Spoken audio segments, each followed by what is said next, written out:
ଯୁକ୍ତ କରିବା ପାଇଁ ହୁଏତ ମୁଁ ଗୋଟେ ସାହସ କରିଛି କିଛି ମୁଁ କହିବି ଆଜି ମୋ ଦ୍ୱାରା କନକ୍ଲୁଜନ ହବ। ଆପଣ କହୁଥିଲେ ଯାହାକୁ ଅନ୍ତଃକରଣ ବୋଲି କୁହାଯାଏ, এই ପ୍ରସଙ୍ଗରେ ମୁଁ ତ ଏଇ କମ ଦିନ ଭିତରେ ମୁଁ ମୋର ଅନୁଶୀଳନ କରୁଛି, ତାକୁ ବକ୍ତବ୍ୟ ରଖିବି। ନାମ ଧ୍ୟାନର ପ୍ରକ୍ରିୟା, ସର୍ବୋପରି ବ୍ରେନର ଯୋଉ 4ଟି ଲେୟାର, ତାର ଫଙ୍କସନ ଏବଂ କିପରି କରି ତାକୁ ସୁନିୟନ୍ତ୍ରିତ କରାଯାଇ ପାରିବ, এই ସମ୍ପର୍କରେ ଶ୍ରୀ ଶ୍ରୀ ଠାକୁରଙ୍କର ଅନନ୍ୟ ଭାବଦର୍ଶକୁ ତୋଳିବା ପାଇଁ ମୁଁ କିଛି ସଂଗ୍ରହ କରୁଛି ଡାଟା। ମୋତେ ଯୋଉଦିନ ସମ୍ପୂର୍ଣ୍ଣ ହବ ମୁଁ କିଛି କହିବି, ଆଉ ଆଶା କରିବି ପ୍ରତ୍ୟେକ ଯୋଉମାନେ ଅଛନ୍ତି, ଶ୍ରୋତା ଅଛନ୍ତି, ଦର୍ଶକ ଅଛନ୍ତି, ସେମାନେ ମୋତେ ସହାୟତା କରିବେ। କାରଣ ଶ୍ରୀ ଶ୍ରୀ ଠାକୁର ଯାହା କହିଦେଇ ଯାଇଛନ୍ତି, ସତରେ ଆମେ ଏପରି ଯୋଗ୍ୟ ହେଇ ଉଠି ପାରିନାହେଁ ତାକୁ ଏ ମନ ଜଗତରେ ଧାରଣ କରି ଜୀବନରେ ପରିପାଳନ କରିବା ପାଇଁ। ସତରେ ସେପରି ଯୋଗ୍ୟତା ମାନଙ୍କର ଆସି ନାହିଁ, ମୁଁ ମତେ ମିଶେଇକି କୁହେ। ତେବେ ଆପଣ ଯୋଉ କେତେ ଗୁଡ଼ିଏ ପ୍ରସଙ୍ଗ ରଖିଛନ୍ତି, ମୁଁ ତାର ଭିତରେ ଯିବା ପାଇଁ ଟିକେ ଚାହୁଁଛି।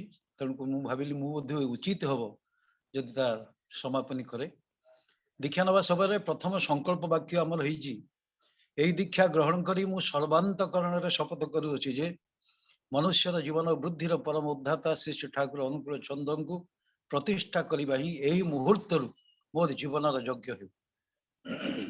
ଏଠି ଗୋଟେ ଶବ୍ଦ ଲାଗିଛି ଅନ୍ତଃକରଣ, ଆଉ ସେ ଅନ୍ତଃକରଣ ହଉଛି ମଣିଷ ବିଦେୟୀ ହେଇଗଲା ପରେ ଏଇ 4ଟି ଜିନିଷ ମଣିଷ ସହିତ ଯାଏ। এই 4ଟି ଜିନିଷ ହେଲା ମନ, ବୁଦ୍ଧି, ଚିତ୍ତ, ଅହଙ୍କାର। ମନ, ବୁଦ୍ଧି, ଚିତ୍ତ, ଅହଙ୍କାରକୁ ନେଇକରି ମଣିଷ ଦେହ ତ୍ୟାଗ କରେ। ଆପଣ 3ଟି କଥା କହୁଥିଲେ, ଗୋଟିଏ ଛାଡି ଯାଇଛନ୍ତି, ମୁଁ ତାକୁ ଟିକେ ଆଡ କରିଦେଲି। ମନ, ବୁଦ୍ଧି, ଚିତ୍ତ, ଅହଙ୍କାର, ଇଏ ହଉଛି ଅନ୍ତଃକରଣ। ଆଉ ଏଇ ସମ୍ପର୍କରେ କିଛି ବର୍ଷ ପୂର୍ବେ ନୂଆଦିଲ୍ଲୀରେ ଗୋଟେ ଇଣ୍ଟରନ୍ୟାସନାଲ ସାଇକିଆଟ୍ରିକ ସମ୍ମିଳନୀ ହେଇଥିଲା। ବିଷୟବସ୍ତୁ ଥିଲା ମନ ଉପରେ ରିସର୍ଚ୍ଚ କରିଥିବା ଅନେକ ପୃଥିବୀର ବଡ ବଡ ବୈଜ୍ଞାନିକ ମାନଙ୍କର ସନ୍ଦର୍ଭ ସେମାନେ ପାଠ କରିଛନ୍ତି ଏବଂ ତାଙ୍କର ସର୍ବଶେଷ ନିଷ୍ପତ୍ତି ହେଲା ଯେ ମାଇଣ୍ଡଟା କୋଉଠି ରହେ ସତରେ ଶରୀରରେ। ଗୋଟିଏ ଉତ୍ତର ସେମାନେ ଦେଇଛନ୍ତି, ମାଇଣ୍ଡ ଇଜ ଏଭ୍ରିୱେୟାର, ମାଇଣ୍ଡ ଇଜ ନୋହ୍ୱେୟାର। ତାକୁ ବର୍ଣ୍ଣନ କରିପାରି ନାହାନ୍ତି କୌଣସି ବୈଜ୍ଞାନିକ। ଓ ଆପଣ ଯୋଉ କହୁଥିଲେ mind is a beautiful servant but A dangerous driver. এই ମନଟାକୁ ଯଦି ସ୍ଥିର ରଖାଯାଇ ପାରେ, ଗୋଟେ ମଣିଷ ତାର ଜୀବନରେ ବହୁ କିଛି କରିଦେଇ ପାରିବ। ସେଥିପାଇଁ ତ ଠାକୁର କହିଲେ ମନଟା ଦୁଷ୍ଟ ହଲେଇ ଜାଣିস, ରୋଗରେ ଆଥାଲ হয়, এইটাকে তুই এড়িয়ে চলিস, করবি ব্যাধি জয়। ମଣିଷ ଯେତେ ସବୁ ରୋଗ ପ୍ରାପ୍ତ ହଉଛି ତାର ମୂଳରେ କିନ୍ତୁ ଏ ମନଟା ଅଛି। କାହିଁକି ମନଟା ଅଛି ଆପଣ ଦେଖିବେ, ମଣିଷର ବ୍ରେନ ସମ୍ପର୍କରେ ତ ମୁଁ କହୁଥିଲି, କୌଣସି ଏକ ବିଶେଷ ଲେୟାର ଉପରେ ଯଦି ଚାପ ପଡେ ସେ ଶରୀରରେ ତାର ଉପସର୍ଗ ଦେଖାଏ। ଏ ଯେମିତି ଉଦାହରଣ ସ୍ୱରୂପ ଆପଣ ଶିବ ମନ୍ଦିରକୁ ଯାଉଛନ୍ତି, ଶିବ ମନ୍ଦିରରେ ଦେଖିବେ ତାଙ୍କୁ ବୈଦ୍ୟନାଥ କୁହାଯାଏ, ତାଙ୍କର ଅନ୍ୟ ନାମ ହଉଛି ସେ ମୃତ୍ୟୁଞ୍ଜୟୀ। ଆଉ ବିଶେଷ କରି ଶିବ ମନ୍ଦିରକୁ ଗଲେ ମଣିଷ ତାଙ୍କର ଛଡା ଫୁଲକୁ ଦେହରେ ଲଗାଏ, ଏଇଥିପାଇଁ ଚର୍ମ ରୋଗ ତାର ଭଲ ହୁଏ।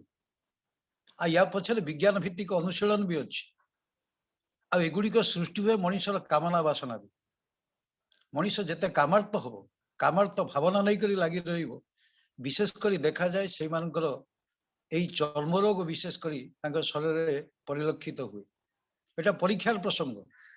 ତେଣୁକରି এই କାମନା ବାସନାକୁ ପ୍ରଶମିତ କରିବା ପାଇଁ ଭଗବାନ ମହାଦେବଙ୍କର ମନ୍ଦିରରେ ଦେଖିବେ ତାଙ୍କ ମୂର୍ତ୍ତି କୋଉଠି ପୂଜା ହୁଏ ନା, ବରଂ sexual symbol of mail and female ଗୋଟେ ଯୋନି ବେଦୀ ଉପରେ ଲିଙ୍ଗର ପ୍ରତିଷ୍ଠା ହେଇଛି। ତମେ ଯଦି ସତେ ସେ ମଙ୍ଗଳମୟ ଶିବଙ୍କୁ ଆରାଧନା କରିବାକୁ ଚାହ, ପ୍ରଥମେ ତମର କାମନା ବାସନାକୁ ପ୍ରଶମିତ କର। ସେଥିପାଇଁ ଏକ ଲୋସନ ତିଆରି ହୁଏ। ଶିବଲିଙ୍ଗ ଉପରେ ଯେଉଁ କେତୋଟି ଜିନିଷ ବ୍ୟବହାର କରାଯାଏ, ଯେପରି ଦୁଦୁରା ପତ୍ର, ବେଲପତ୍ର, ଲହୁଣୀ, କ୍ଷୀର, ଏ ସବୁଗୁଡ଼ିକ ମର୍ଦ୍ଦନ କଲେ ଗୋଟେ ଲୋସନ ତିଆରି ହୁଏ। ଆଉ ୟାର ମାଧ୍ୟମରେ ମଣିଷର କାମନା ବାସନା ପ୍ରଶମିତ ହୁଏ। ବିଶେଷ କରି ଦେଖାଯାଇଛି ଅନେକ ଲୋକଙ୍କର ବର୍ତ୍ତମାନ ମୃତ୍ୟୁ ହେଉଛି ହାର୍ଟ ଆଟାକରେ। ଆଉ ହାର୍ଟ ଆଟାକରେ ମରୁଥିବା ଲୋକମାନଙ୍କର ଭିତରୁ 80% ପାଖାପାଖି ଲୋକମାନଙ୍କର ମୃତ୍ୟୁ ହୁଏ ଆପଣଙ୍କର ବାଥରୁମରେ, ଆଉ ରାତ୍ରିର 3ଟାରୁ 4ଟା ସମୟ ଭିତରେ। ये एक अनुशीलन क्षम एक प्रसंग कहीं हुए सतरे आम गाधे भी जानूना केमिति गाधेवा पड़े केमिति स्नान करने को पड़े यही प्रक्रिया आम पूर्वज मुनि ऋषि मैंने आमको चिंता चेतनार भितर आम मान एपरी भाव में सुनियंत्रित करने को चाहिए कि आम सहजरे बुझीपारूना आम मैंने बाथरूम गाधौचु सावर लगे गाधौचु आईटा हूँ एक भयंकर व्याधि ए मनुष्य हार्ट अटैक मरवार संभावना विशेष थाए तेरे किपरि गाधेब मु कहीं कथाटी कहूँ आपण ये मन को नहीं आलोचना कर संक्षिप्त कार कनक्लूड करने को चाहूँगी कारण ये प्रसंग हूँ बहुत विराट प्रसंग आगामी कम दिन भितर मुझे नहीं एक तर्जमा करी व्यक्तिगत अनुशीलन जहाँ आपण मैंने से समस्ते शुणवे आपण देखिं भगवान विष्णुंकर कण नखरु पावनी गंगा सृष्टि तापरे ब्रह्मांकर कमंडल उपरे से आसिकी अवस्थान करुपर देवदेव महादेवंकर मस्तिष्क से भूपतित निपतित सी तापर से बोही आसी पावनी गंगा ये हूँ स्नान प्रक्रिया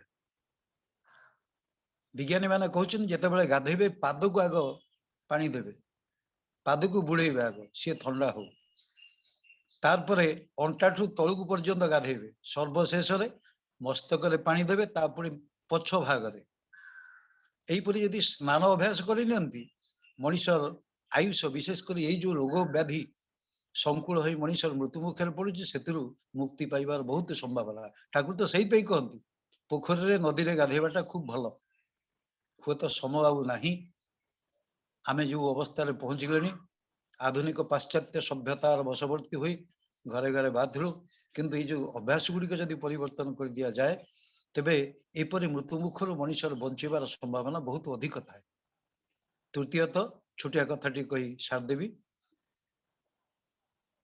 जड़े लोकर आगुरी गपटी कही जड़े लोकर तार मृत्यु पूर्व तार संपत्ति गुड़िक विल कर देकी गला सी कहूँ जे मोर संपत्तिर अधा भाग मो पुओ नब 4 भागरु भागे मो झील नब 5 भागरु भागे मो चाकर ना से विल कर देकी गला आपण माने मोर तो गणित ज्ञान जहाँ था ना कहीं आपण मान बहुत गणितज्ञ अच्छा एटा हिसाब को नेबे तबे से कहला तार संपत्तिर अधा भाग ता पुओ नब 4 भागरु भागे तार झील नब 5 भागरु भागे तार चाकर नब से मृत्यु मुखे पड़ी तार परवर्ती समय जो संपत्ति की भाग बंटा कला सबू ठीक रे गला किंतु असुविधा है से लोकर 19टा घोड़ा थिला से 19टा घोड़ा को केमिति बंटा जीवो बड़ द्वंद्व पड़े कारण ताकू अधा करी होनी ताकू 4 भागरु भागे करी होनी 5 भागरु भी भागे करी होनी कौन करिवे एमती